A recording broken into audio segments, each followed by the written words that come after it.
ल हेर्नु cycling track.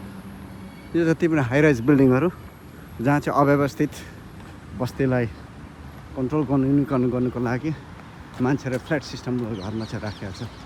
जबकि आफ्नो सानो घर चाहिँ बनाउनु नपाउँदैन। यसरी आफ्नो बाटो यसरी मान्छेको हिँड्नेलाई पनि प्रायोरिटी एन्ड चिल्ड्रेन्सहरूलाई पनि प्रायोरिटी यसरी सेट गरेको हुन्छ। विकासको मोडल अनि ड्रेन घर छेउबाट यति ड्रेन छ त्यसमा कुनै फोर्स छैन। पानी बग्छ, पानी पऱ्यो भने यसरी हुँदैन। मान्छेले बाटो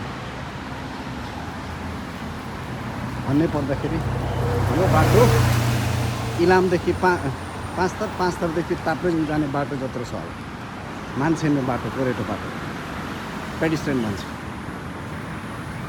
पब्लिकलाई यसरी सेल्टर बनाएर बस स्टेसनमा पुर्याउने अरू जो विकासको मोडल यसरी चाहिँ सुरु हुन्छ। यसरी पनि विकासको मोडल हो। अनि तपाईँ हामी गफ गरेर मात्र हुन्छ। ल हेर्नुहोस्